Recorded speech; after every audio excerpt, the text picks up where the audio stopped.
মহানবী সাল্লাল্লাহু আলাইহি সাল্লাম কি পছন্দ করতেন আর কি অপছন্দ করতেন তা নিয়ে প্রতিটা মুসলমান জানতে আগ্রহী।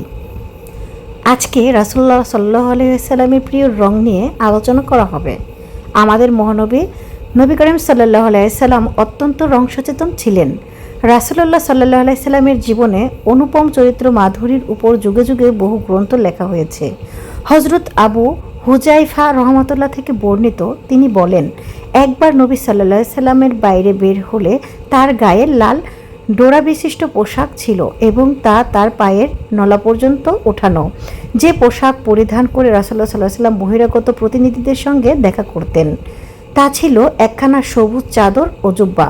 চাদরখানার দৈর্ঘ্য ছিল 4 হাত এবং প্রস্থ ছিল 2 হাত ও 1 বিঘত।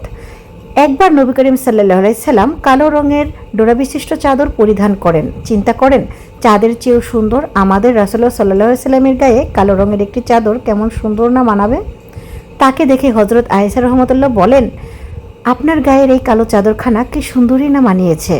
আপনার দেহের লাল সাদা মিশ্রিত রং চাদরের কালো রঙকে অধিক ফুটিয়ে তুলেছে এবং কালো রং আপনার শরীরের লাল সাদা মিশ্রিত বর্ণকে আরও দীপ্তিময় করে তুলেছে। সুবহানাল্লাহ।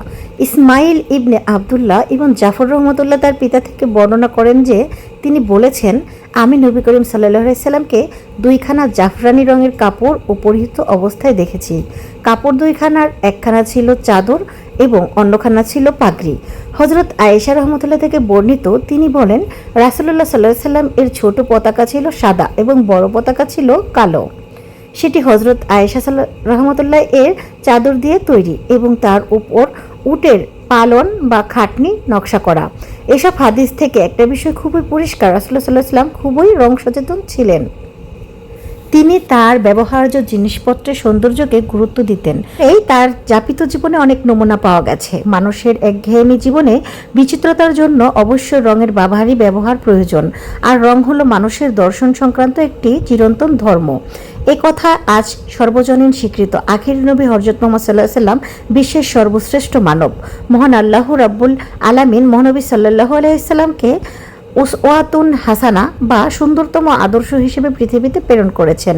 তিনি তার চরিত্র, আচার আচরণ ও সব কর্মকাণ্ডের মধ্য দিয়ে তার প্রমাণই দিয়েছেন। সাহাবায়ে কিরাম প্রিয় নবী হযরত মুহাম্মদ সাল্লাল্লাহু আলাইহি সাল্লামের সব সুন্দরতম আচরণ, স্বভাব চরিত্র ও রীতিনীতি যথাভাবে বিশ্বস্ততা মাধ্যমে পরবর্তীতে কাছে পৌঁছে দিয়েছেন। মহানবী হযরত মুহাম্মদ সাল্লাল্লাহু আলাইহি সাল্লামের এই অতুলনীয় চরিত্র মাধুরী বিশ্বমানবের জন্য অনুকরণীয়। আল্লাহ পাক এই কারণে কোরআন মাজিদে ঘোষণা করেছেন, রাসূল তোমাদের যা দেন তা তোমরা গ্রহণ করো এবং যা থেকে তোমাদের বিরত থাকতে বলেন তা থেকে বিরত থাকো। আসলে নবী করিম সাল্লাল্লাহু আলাইহি সাল্লাম তার জীবনে এমন কিছু করেননি যার ত্রুটি বা খুঁত চোখে পড়ে কিংবা সমালোচনা করা যায়।